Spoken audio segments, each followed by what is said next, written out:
नमस्कार, मी प्रसन्न जोशी. आपण पाहताय आमचा चर्चेचा कार्यक्रम धुरळा पुढारी न्यूजवर.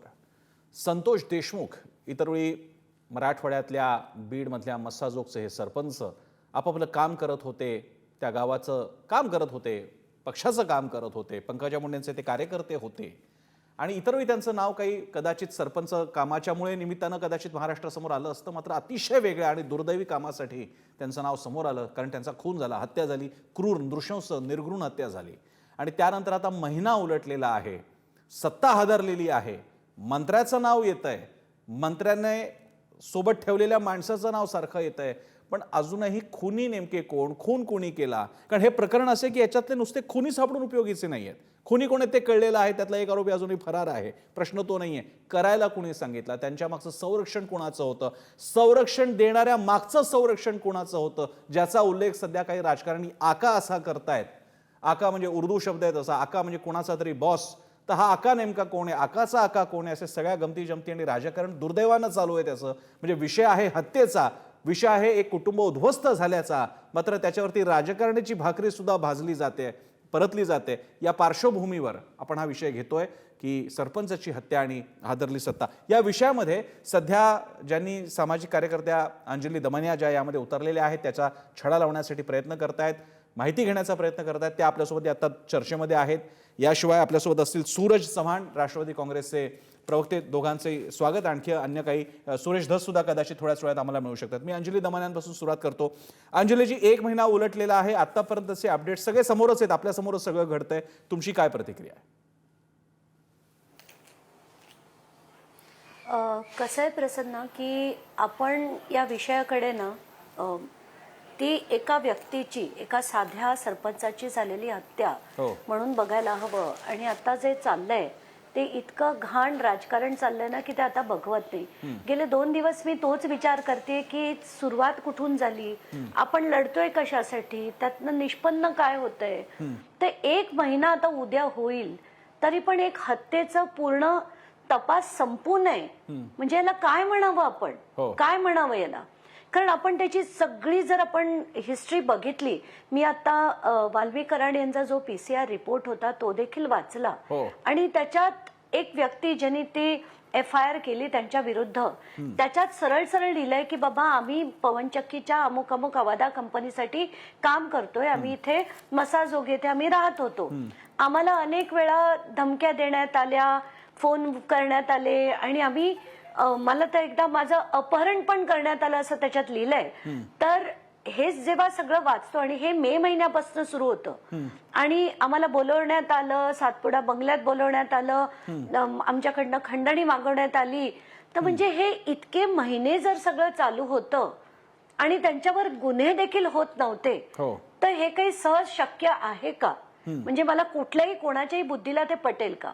आणि ज्या पद्धतीने त्यांना ज्या पद्धतीने मारलं गेलं, मला तर म्हणजे बघून ती पिक्चर्स बघून, त्याचा सरपंचांचे जे काही फोटो ब्लर करून सगळ्या माध्यमांमध्ये आले, बघवत नव्हते. असं वाटलं की हे चाललंय काय.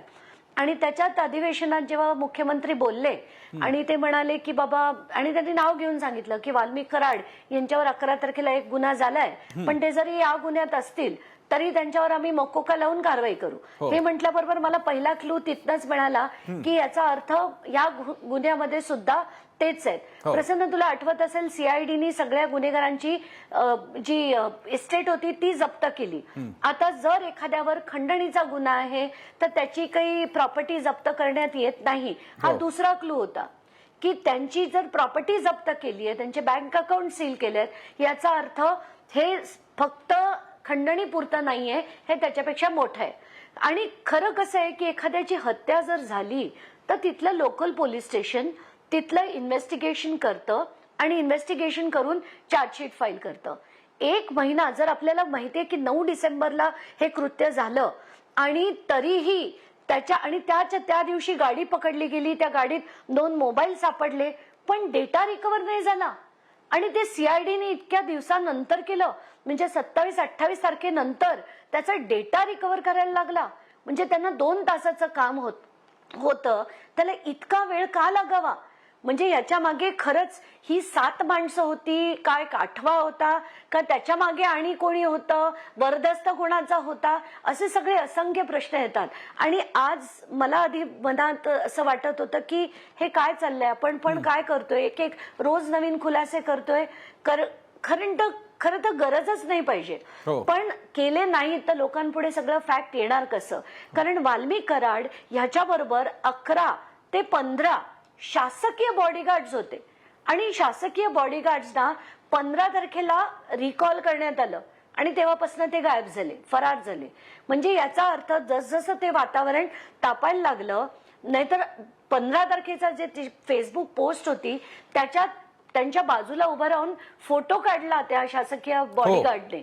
तर मी पण इनफॅक्ट एसपींकडे हीच मागणी केली की मला सांगा की हे जे बॉडीगार्ड होते हे त्यांचे प्रायव्हेट बॉडीगार्ड होते, म्हणजे शासनाकडनं पैसे देऊन घेतलेले होते का समितीने दिलेले होते? कारण समिती जर एखाद्याच्या जीविताला धोका असेल तर ती हे करून त्यांची मीटिंग घेऊन असं ठरवते की बाबा या माणसाला आपण बॉडीगार्ड किंवा संरक्षण देण्यात यावं. पण ते तसे होते का पेड होते ते आजपर्यंत ती माहिती मला मिळालेली नाहीये. मी आता रश्मी शुक्लांची अपॉइंटमेंट मागितली आहे, पण त्या मेडिकल लीव्हवर आहेत, सोमवारपासून जॉईन होणार आहेत. तर त्यांना मी जाऊन भेटणार आहे की चाललंय काय.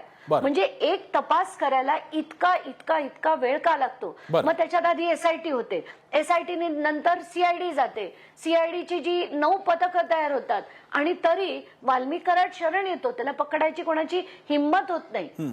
तर काय चाललंय काय? आणि आता आपण बघतोय जी तपासाची दिशा आहे, खरं तर रोज एक प्रेस स्टेटमेंट की तुम्ही चौकशी केलीत, फाईन केलीत, ती बाहेर यायला हवी ना. तर ती बाहेर सुद्धा कुठलाही प्रेस रिलीज येत नाहीये. तर म्हणून मी मागणी काय केली होती, मी मुख्यमंत्र्यांना जाऊन भेटले, त्यांच्याकडे माझी मागणी हीच होती. मी 10 मुद्दे दिले. त्याच्यातला पहिला मुद्दा असा की एसआयटी मध्ये जे आत्ताचे अधिकारी आहेत ते सगळे बीडचे अधिकारी आहेत आणि बीडचे अगदी टॉपमोस्ट ऑफिसर पासनं सगळ्यांना कराडला सलाम ठोकावा लागतो. हे फॅक्ट आहे. मग तिथले अधिकारी त्यांच्या विरुद्ध चौकशी कशी करतील, निष्पक्ष चौकशी कशी होईल, म्हणून बीडच्या बाहेरचे इतर जिल्ह्यांचे एक चांगले अधिकारी तुम्ही आणा आणि म्हणजे कनायवन्स पण होणार नाही, एकत्र पण येणार नाही, तर वेगवेगळे आणा आणि त्यांची एसआयटी व्हायला हवी आणि त्या एसआयटीनी चौकशी करून टाइम बाउंड फॅशन मध्ये रोज प्रेस रिलीज देऊन त्यांचा रिपोर्ट आला पाहिजे. जेवढी आर्म्स लायसन्स आहेत, जे शस्त्र परवाने आहेत, त्याची पण चौकशी झाली पाहिजे. मी अंजली फक्त तुम्हाला थोडंसं यासाठी थांबवतोय, आपल्यासोबत सूरज चव्हाण सुद्धा आहेत आणि आपल्याकडे वेळ आहे, मी तुमच्याकडे पुन्हा येतो. एक मला फक्त चर्चेचा टोन सेट व्हावा, तुमचं म्हणणं समोर यावं आणि ते मला सूरज चव्हाणांकडे जाता येईल. मी त्यांना सुद्धा पुरेसाच वेळ देणार आहे. सूरज चव्हाणजी, मी जे आता वाल्मिक कराडबद्दलची माहिती येते, मी अजून खुनापर्यंत तर जातच नाहीये, म्हणजे संतोष देशमुख हत्या वगैरे तर आणखी पुढचा भाग आहे. वाल्मिक कराड साम्राज्य हा किमान गेल्या 2 दशकांचा विषय आहे आणि त्यामध्ये आधीचाही राष्ट्रवादी येतो, बोर्ड का दाखवायचं झालं तर तिपर्यंत दाखवावं लागेल. माझा आपल्याला प्रश्न आहे, असं हे प्रस्थ तयार होतं, सध्या सगळ्या चॅनल्स, पुढारीसह चॅनल्स असतील, वृत्तपत्र असतील, त्याच्यामध्ये रकाने भरून येत आहेत. या माणसाची दहशत काय होती आणि जेव्हा जिल्ह्याचा निधी यायचा त्यावेळी ह्या माणसाची माणसं काय करायची, असं असताना हा माणूस उभा राहतो. मग याच्या मागे कोण होतं? सध्या जे तुमच्याच घटक पक्षातले नेते सुरेश धस म्हणतायत याचा आका, आणि तो सगळ्यांना ओपन सिक्रेट माहिती आहे की ते धनंजय मुंडेंबद्दल बोलतायत, त्याबद्दल आपल्या पक्षाचं म्हणणं काय आहे? आणि सगळ्यात महत्त्वाचं म्हणजे विषय चाललाय खुनाचा, वाल्मिक कराडला ताब्यात घेण्यात आले खंडणीच्या आरोपात आणि सगळ्यांचं म्हणणं आहे की त्या माणसांनी ज्यांनी खून केलेले आहेत ते वाल्मिक कराडची माणसं आहेत. या सगळ्या बाबतीत नेमकं आपलं काय पक्षाचं म्हणणं आहे? पहिल्या दिवसापासून राष्ट्रवादी काँग्रेस पक्षाची भूमिका हीच राहिलेली आहे.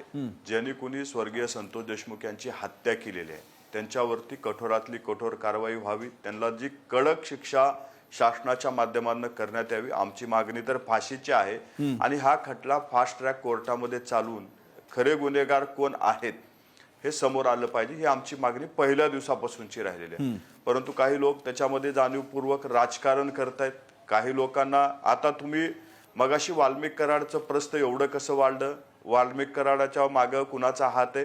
धनंजय मुंडे साहेबांनी पहिल्या दिवशी सांगितले की हो ते माझ्या जवळचे आहेत. ह्याचा अर्थ असा होत नाही की त्यांना मी म्हणजे खून करण्याची परमिशन भेटली. आता वाल्मिक कराडांचे संबंध सुरेश धस साहेबांशी होते, वाल्मिक कराडांचे संबंध प्रकाशदादा सोळंके यांच्याशी होते, वाल्मिक कराडांचे संबंध संदीप क्षीरसागर यांच्याशी होते. म्हणजे वाल्मिक कराड काही ह्यांच्यासाठी नवीन नाहीत किंवा हे संपर्कातले असलेले लोक नाहीत. एकमेकाचे संबंध पहिल्या दिवसापासून आलेले आहेत. या सगळ्यांचे काही राजकीय भूमिका वेगळ्या असल्यामुळे मला तरी वाटते कुठेतरी तिथं राजकारणाचा मला वास येतोय. आम्ही कधीही कोणाला पाठीशी घालण्याचं काम केलेलं नाही. आज गृह खातेही भारतीय जनता पार्टीकडे आहे. सुरेश अण्णांनी जसं आमच्यावरती आमच्या पक्षावरती जी राळ उठवली आहे, आमचं म्हणणं त्यांना तर की तुम्ही गृह खात्यालाही प्रश्न विचारा. का तुमचा त्यांचा सुरेश अण्णाचा गृहमंत्र्यावर विश्वास नाही की गृह खात्यावर विश्वास नाही?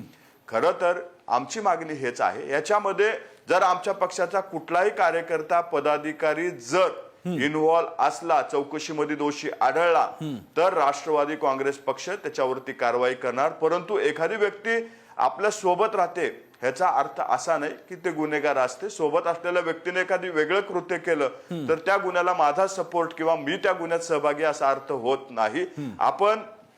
आपण एकत्र जोडण्याचा प्रयत्न करतोय. आता स्वर्गीय संतोष देशमुखाच्या हत्येमध्ये ज्यांनी लोकांनी हत्या केल्या त्यांच्यावरती गुन्हे दाखल झालेत, ते अटक झाल्यात. एक आरोपी फरार आहे, पोलीस त्यांचा शोध घेत आहेत. आता वाल्मिक कराड यांच्यावरती एक्स्टॉर्शनची केस आहे, त्याच्यामध्ये ते अटक आहे. आता ह्या दोघांचा त्या प्रकरणाशी काही संबंध आहे का ह्याची चौकशी चालू आहे. जर चौकशीमध्ये वाल्मिक कराड या खून प्रकरणाशी संबंधित असतील तर आमची पहिली मागणी असेल की त्यांना सुद्धा कडक शिक्षा व्हावी. परंतु ते चौकशीच्या नंतर आम्ही नक्की त्याची मागणी करू. आता इथे सूरजजी तुम्ही म्हणताय ते लॉजिकली एकदम बरोबर आहे. आरोपी असल्यानंतर गुन्हेगार कसं म्हणायचं, आरोप सिद्ध झाला नसेल तर कारवाई कशी होणार, हे तुमचे प्रश्न अधिक योग्य ठरले असते जर का वाल्मिक कराडला पोलिसांनी आधीच पकडलं असतं. हे तुमचे मुद्दे अगदी बरोबर ठरले असते जर का ती जी माणसं ज्यांना पकडण्यात आलेले आणि अजूनही एक जण फरार आहे, या माणसांचे कॉल रेकॉर्ड्स आणि सगळ्या गोष्टी काय चाललेल्या आहेत या मधल्या काळामध्ये ते डिलीट नाही ना झालेले, या बाबतीत काय माहिती आहे ती समोर आली असती. आणि तिसरी गोष्ट मी तुम्हाला सूरजजी तुमच्याच नेत्यांचा आणि आदर्श वर्तन मी खरंच कौतुकाने सांगतोय, अजित पवारांवरती जेव्हा आरोप झाले होते सिंचन घोटाळ्याचे आणि अन्य घोटाळ्याचे, मला अजूनही तो दिवस आठवतो. मंत्रालयातल्या पत्रकार कक्षामध्ये त्यांनी राजीनामा जाहीर केला होता आणि ते म्हणाले चौकशी होईपर्यंत मी बाजूला राहीन. आणि असाच आदर्श हा आर पाटलांनी दाखवून दिला होता, काँग्रेसच्या बाबतीत विलासरावांनी दाखवला असेल किंवा त्यांच्यावर कारवाई झाली असेल. इथे मुद्दा असा आहे, धनंजय मुंडेंना बडतर्फ नाही करायचंय किंवा राजकारणातून बाहेर नाही, पण ते तिथे असल्यामुळे ते बीडचे आहेत, ते मंत्री आहेत आणि तो माणूस त्यांच्या जवळचा आहे, हे तर आता सिद्ध झालेलं आहे. तर मग नैतिकता म्हणून बाजूला होणं ही कारवाई म्हणा नाही तर काही म्हणा, असं का नाही होते सूरजजी? 100% मी तुम्हाला सांगतो. त्याच्यामध्ये आम्ही पहिल्या दिवसापासून सांगतोय की चौकशीच्या आधारावर एखादी व्यक्ती जवळचा आहे ह्याचा अर्थ त्या गुन्ह्यामध्ये त्या व्यक्तीचा सहभाग आहे असं होत नाही. याच्या आधीही अनेक लोकांनी राजीनामे दिले होते आणि आमचे सुद्धा राष्ट्रवादी काँग्रेस पक्ष याच्यामध्ये जर आम्हाला कुठेही मुंडे साहेबाचा दोष दिसला तर आम्ही सुद्धा त्यांचा राजीनामा घ्यायला अजितदादा मागे पुढे बघणार नाहीत. परंतु ह्या सगळ्या गोष्टी होत असताना जे लोक राजीनाम्याची मागणी करतात त्यांचा हेतू तितका शुद्ध आहे का हे पहिलं आपण पाहिलं पाहिजे. जे लोक राजीनाम्याची मागणी करतायत त्या लोकांचे हेतू काय आहेत हे महाराष्ट्र बघतोय. कुणाला काय मिळवायचंय हे महाराष्ट्र बघतोय. आज ही सर्वांनी एकत्रित येऊन स्वर्गीय संतोष देशमुखच्या हत्येमध्ये जे गुन्हेगार आहेत त्या दोषींना कशी कडक शिक्षा होईल यासाठी प्रयत्न केले पाहिजे. परंतु प्रत्येक जण आपापला राजकीय स्वार्थ किंवा आपला राजकीय हेतू किंवा दुसरे काही हेतू असतील ते साध्य करण्याचा प्रयत्न करतोय. आम्ही जे लोक संतोष देशमुखला न्याय भेटावा यासाठी प्रयत्न करतात त्यांच्या सोबत राष्ट्रवादी काँग्रेस पक्ष आजही आहे, उद्याही राहील आणि कायम राहील. मला अंजली दमानियांकडे जाण्यापूर्वी एक प्रश्न पुन्हा सूरज चव्हाण यांना. सूरजजी, हा जो तुमचा मुद्दा आहे की जे राजीनामा मागतात त्यांचं काहीतरी राजकारण आहे, त्यांचे हेतू स्पष्ट झाले पाहिजेत, हे विरोधकांच्या बाबतीत तुमचा मुद्दा एकदम 100% बरोबर आहे. तुम्ही मवी आहे, ते विरोधक आहेत, ते तर मागणी करणारच. पण त्यांच्या शिष्टमंडळात जे राज्यपालांना भेटतात त्यामध्ये सुरेश धस असतात, जे आमदार आहेत, नेते आहेत, भाजप सोबत आहेत. तर मग तुम्ही भाजपचा निषेध करत नाही, तुम्ही महायुतीतून बाहेर पडलेला नाहीयेत आणि त्याबद्दल तुम्ही जाबही विचारत नाहीयेत. मग तुम्ही ते ऍक्सेप्ट केलंय का की जे सुरेश धस म्हणतात ते आम्हाला मान्य आहे? या बाबतीत काय, सुरेश धस व्यक्तिगत नव्हे, ते जेव्हा जातात तेव्हा ते भाजपचे असतात. सर्वपक्षीय जो गेला होता ना, तो जो सगळा कक्ष सगळे गेले होते, समिती गेली होती ती राज्यपालांना भेटायला, ती सर्व पक्षीय नेत्यांची होती, व्यक्तिगत नेत्यांची नव्हती. मग माझा आपल्याला पक्ष आहे, झालं की तुमच्यावर एक जण तर तुमच्या महायुतीतलाच माणूस म्हणतोय राजीनामा दिला पाहिजे. याच्या बाबतीत रितसरची तक्रार आम्ही भारतीय जनता पार्टीच्या नेत्याकडे केलेली आहे. त्याच्यावरती ते कारवाई करतील, त्यांना जो समज द्यायचा आहे तो देतील. परंतु सुरेश धस ज्यावेळेस राष्ट्रवादी काँग्रेस पक्षावर प्रश्न उपस्थित केले त्यावेळेस आम्ही सुरेश धसांना प्रश्न उपस्थित केला की ते जे म्हणत होते की अजितदादा क्या हुआ तेरा वादा. अजितदादाने काय बोलले होते? अजितदादा हेच बोलले होते, राष्ट्रवादी काँग्रेस पक्षाचा एक कार्यकर्ता, पदाधिकारी किंवा नेता त्या प्रकरणात कुठे जरी दोषी आढळला, छोट्या प्रकरणात जरी, तर त्याच्यावरती कारवाई करणार. आणि हे चौकशी चालू असताना सुरेश धस बोलले होते. मग माझा सुरेश धसांना प्रश्न आहे की 1 महिना झालं म्हणजे आरोपी आत्मसमर्पण करतायत, तुम्ही गृह खात्यावर का प्रश्न उपस्थित करत नाही? त्यांचा गृहमंत्र्यावर विश्वास नाही की गृह खात्यावर विश्वास नाही? मी विचारतो सूरजजी, मी तुमचा प्रश्न जसाच्या तसा विचारतो. तुमचाच प्रश्न सुरेश धसांना विचारतो, तुमच्या समोर विचारतो. तुमचा प्रश्न सुरेश धसांना त्याच शब्दात विचारतो. तुमचाच प्रश्न सूरजजी, सुरेश धस आपल्यासोबत आहेत. सुरेश धसजी आपल्यासोबत सूरज चव्हाण आहेत राष्ट्रवादी काँग्रेसचे. त्यांचं म्हणणं आहे तुमचा सगळा रोख हा फक्त धनंजय मुंडेंकडे आहे, राष्ट्रवादीकडे आहे, गृह खात्याकडे का नाहीये, भाजपकडे का नाहीये, शासनाकडे का नाहीये? तुमचा सगळ्याचा ग्रह, तुमच्या सगळ्याचा रोख तुमची स्वतःच वाजवून घेण्यासाठी, संतोष देशमुखासाठी ते शब्द अजितदादा सोडता बरं एक तरी शब्द बोललं का? कोण प्रकरणावरून नका, बाकीचं कशावर बोलू नका अशी माझी विनंती. सुरेश धस यांचं जेवढं उत्तर ऐकायला आलं, कारण तिकडे नेटवर्क कमी आहे, ज्या गावामध्ये ते बहुधा सुरेश धस असतील, त्यांचं म्हणणं होतं आमचा किंवा त्यांचा रोख हा कुठे राष्ट्रवादी काँग्रेस किंवा अजित पवारांवर नाहीये, ते फक्त धनंजय मुंडेंबद्दल होत आहे. सूरज चव्हाण, तुमची प्रतिक्रिया? नाही, त्याने धनंजय मुंडे साहेबावर असेल किंवा असेल, ते एक लोकप्रतिनिधी आहेत. एखाद्यावरती आरोप करताना त्याच्याबद्दलची पूर्ण आपल्याकडे माहिती असली पाहिजे किंवा त्या व्यक्तीच्या विरोधात सढळ पुरावे आपल्याकडे असले पाहिजेत. त्याने जर पुरावे असतील तर त्यांनी म्हणजे राष्ट्रवादी काँग्रेस पक्षाचे नेते, राज्याचे उपमुख्यमंत्री सन्माननीय अजितदादा पवार असतील, देवेंद्रजी फडणवीस साहेब असतील, महाराष्ट्राचे मुख्यमंत्री, या दोघांनाही द्यावं. आमचा या दोघांवरती आणि शिंदे साहेबांवरती विश्वास आहे की हे कुठल्याही चुकीच्या व्यक्तीला पाठीशी घालणार नाहीत. आणि मला पूर्णपणे विश्वास आहे की अण्णांना जर पुरावे असतील तर ते प्रशासनालाही द्यावे, या नेत्यांनाही द्याव्या. आणि पुराव्याअंती जर हे नेते कारवाई करत नसेल तर पक्ष म्हणून किंवा पक्षाचे कार्यकर्ते म्हणून आम्ही सुद्धा त्यांच्या विरोधात उठू. परंतु उगाच एखाद्या सभेमध्ये जाऊन भाषण करण्याचा अर्थ नाहीये. आपण सढळ पुरावे असतील, ते कायद्यानुसार असतील तर आपण ते पुरावे जनतेच्या समोर द्या, प्रशासनाला द्या, महाराष्ट्राच्या उपमुख्यमंत्र्याला द्या, मुख्यमंत्र्याला द्या आणि मग बोला तुम्ही. त्यांच्यावर कारवाई होत नसेल तर. परंतु कुठंतरी बोलून आपण एक राजकीय स्वार्थ साधतो का हे त्यांनी विचार करावा.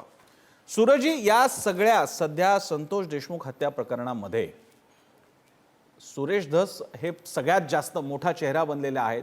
अंजली दमानिया या सामाजिक कार्यकर्त्या, त्यांनी यापूर्वी असताना राष्ट्रवादीच्या एकनाथ खडसेंच्या विरोधात सुद्धा मोर्चा उभा केला होता. पण माझा तुम्हाला प्रश्न आहे, हे सगळं भाजपच्या नाकाखालीच होत आहे, सत्ता तर तुमचीच आहे, तर मग या बाबतीत तुम्ही सुद्धा भाजपकडे टीका नाही करत आहात? तुम्ही प्रश्न हा कुणाला विचारताय? तुम्ही अंजली दमानियांना विचारताय. तुम्ही हा प्रश्न महाविकास आघाडीला विचारताय, जो की तुम्ही भाजपला विचारायला हवा होता. नाही, आम्ही पहिल्या दिवसापासून राष्ट्रवादी काँग्रेस पक्षाची भूमिका, आम्हाला या प्रकरणाचं राजकारण करायचं नाही. जो कोणी सामाजिक कार्यकर्ते जाऊन तिथं चौकशी करत असतील त्यांना करू द्या. त्यांना जिथं सहकार्य पाहिजे असेल तिथं आम्ही सहकार्याची भावना ठेवू. आम्हाला राजकारण करायचं नाही म्हणून आम्ही प्रश्न विचारत नाही. परत आम्ही प्रश्न विचारले तर तुम्ही म्हणाल की चौकशीला आडवे आले, आम्ही तिथं जाऊन आम्ही मदत करतो तर हे आडवे आले. आम्हाला प्रश्न विचारायचे नाहीत. आमची भूमिका हेच आहे, स्वर्गीय संतोष देशमुखच्या हत्येमध्ये जे कोणी मारेकरी आहेत मुळापर्यंत जाऊन ह्याच्यामधला जो कोणी मास्टर माइंड असेल त्याच्यावरती सुद्धा कारवाई झाली पाहिजे, पण विनाकारण त्याचं राजकारण नाही झालं पाहिजे, ही आमची भूमिका आहे.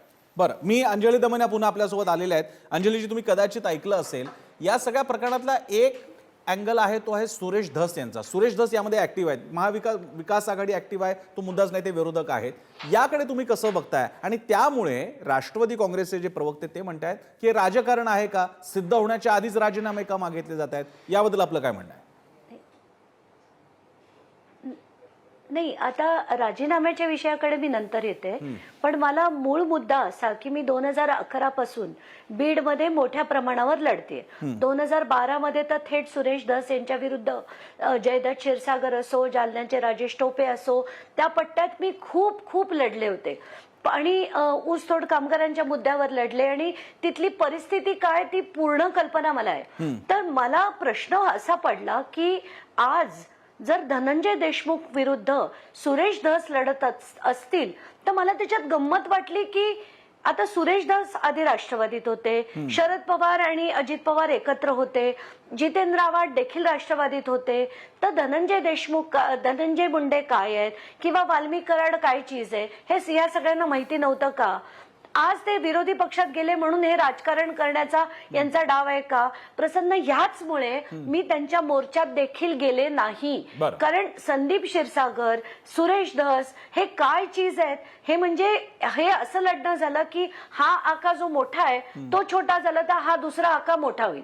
हे या राजकारणात मला बिलकुल पडायची इच्छा नाहीये, म्हणून मी त्यांच्या त्या मोर्चात सुद्धा गेले नाही. मी एक्झॅक्टली हाच मुद्दा अंजलीजी मी विचारतो सुरेश धस यांना. सुरेश धसजी तुमच्यावर सुद्धा आरोप केले जात आहेत आणि अमोल मिटकरींसारखे राष्ट्रवादीचे नेते म्हणतायत की कुंडल्या तर मग सुरेश धस यांच्या सुद्धा आहेत, त्याही काढाव्या लागतील तिकडच्या व्यवहार जमिनीच्या बाबतीतलं. आपलं काय म्हणणं आहे सुरेश धसजी? माझ्या कुंडल्या आहेत ना, मागच्या 2.5 वर्ष मवियाचं सरकार होतं ना, तेव्हा ह्यांची जी एकत्रित राष्ट्रवादी होती त्यांनी खोदून खोदून माझ्या कुंडल्या काढल्या, कुंडल्या उघड्या केल्या, ती बुचका सापडला. बरं, आणि आता कशाच काय काढताय म्हणा? आता नाविन्य काय? सुरेश धसजी, या सगळ्या प्रकरणामध्ये जसं धनंजय मुंडेंकडे बोट दाखवलं जात आहे, सूरज चव्हाण म्हणाले मग गृह खात्याकडे बोट का नाही दाखवत? कारवाई उशिरा होण्याबद्दल, आरोपी नीट पकडले जाण्याबद्दल. गृह खात्याने आणि सीएम साहेबांनी अतिशय व्यवस्थित काम तिथं करतायत. ज्या मागण्या केल्यात त्या पूर्ण केल्यात.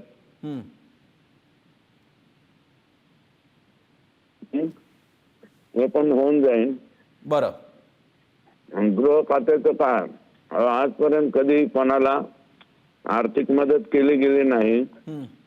सीएम साहेबांनी त्याच्या कुटुंबियाला 10 लाख रुपयाची मदत जाहीर केली. मोका लावतो म्हणले तर मोका लावण्याची स्टेज त्याला परवानगी घ्यावी लागते, परवानगी घेऊन लावतील ते. अंजलीजी आता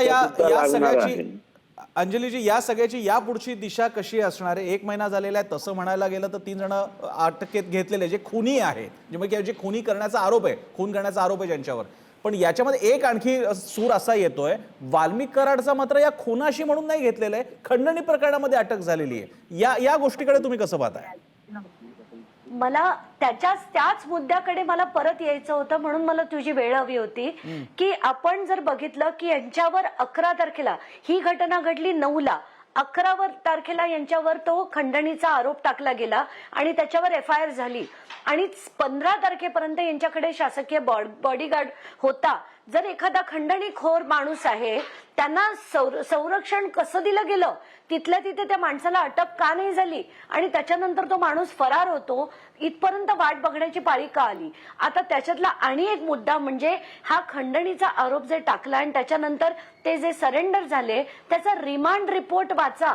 त्या रिमांड रिपोर्ट मध्ये लिहिलंय की हे खंडणीचे आरोप म्हणजे त्यांच्याकडे आधीपासून येत होते. आवादा कंपनीला मे पासून त्यांचा छळ चालला होता, त्यांचं अपहरण देखील त्या माणसाचं केलं गेलं आणि त्यांची कुठलीही कंप्लेंट घेतली गेली नाही. म्हणजे याच्यात आणि त्याच्यात नावासकट दिलंय की फोन कोणाच्या मोबाईलवरनं यायचे, तर त्या विष्णू चाटे वाल्मिक कराडांच्या फोनवरनं फोन करायचे, सुदर्शन घुले हे देखील धमक्या द्यायचे. मग हे सगळे आणि हेच सुदर्शन घुले आणि चाटे यांनीच तर त्या खुनाच्या याच्यात सरळ सरळ त्यांची नावं आली. मग वाल्मिक कराड बाहेर कसा? त्यांच्यावर फक्त खंडणीचा गुन्हा का? त्यांना सरळ सरळ आरोपी का नाही केलं? हा त्याच्यातला महत्वाचा मुद्दा आहे की ती PCR रिपोर्ट जो आहे तो सरळ सांगतोय की सुदर्शन घुले, विष्णू चाटे आणि वाल्मिक कराड हे एकदा नाही अनेक वेळा फोन करून धमक्या देऊन, छळ करून, अपहरण करून होते. मग हा जर रिपोर्ट आहे तर मग खंडणी कशी, फक्त खंडणी कशी, हा आरोप हा त्यांच्यावर सरळ सरळ झाला पाहिजे. अतिशय गंभीर आहे हे. आणि हे जेव्हा जेव्हा मी ते पूर्ण वाचलं, धक्का बसला मला वाचून, अक्षरशः धक्का बसला की बा हा फक्त खंडणीचा कसा होतो गुन्हा, हा सगळाच गुन्हा झाला पाहिजे. तुम्ही एखाद्या कंपनीला फोन करून धमकावता, एकदा नाही अनेक वेळा, त्यांच्या अधिकाऱ्याचं अपहरण करता, आणि त्यानंतर हेच 3 माणसं, या 3 माणसापैकी सुदर्शन गुले आणि विष्णू चाटे हे त्या सरपंचांचा खून करतात. आणि वाल्मिक कराड ज्यांच्या फोनवरनं कॉल केला गेला, जे त्यांच्याशी अखंड आवादाकडे खंडणी मागत होते, त्यांच्यावर फक्त खंडणीचा आरोप. बरं, हे काहीतरी गौड बंगाल चाललंय. आणि खरंच म्हणजे मला तर तिथे एका माणसाने गमतीत, एक पत्रकार होता, म्हणाले या सीआयडीला झेपत नसेल तर त्या यांना शिवाजी साटमना म्हणे याची चौकशी द्या. इतकं लोकांना आता याच्यावर अविश्वास आहे. मी सूरज चव्हाण यांच्याकडे जातो. सूरज होणार नाही ना या चौकटीत, काहीच निष्पन्न होणार हो, नाही. मी सूरज चव्हाण यांच्याकडे जातो. सूरजजी, यामधला आता बाकी जे ठरवायचे तर न्यायालय ठरवणार आहे, सगळी चौकशी ती सुद्धा सीआयडी आणि एसआयटी कडनं सुरू आहे.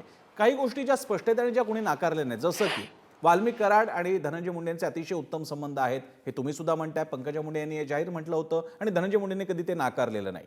जी माणसं आहेत ज्यांनी खून केल्याचा ज्यांच्यावर आरोप आहे ती वाल्मिक कराडची आहेत, याबद्दल ना त्यांनी नाकारलेलं ना वाल्मिक कराडने नाकारलेलं आहे.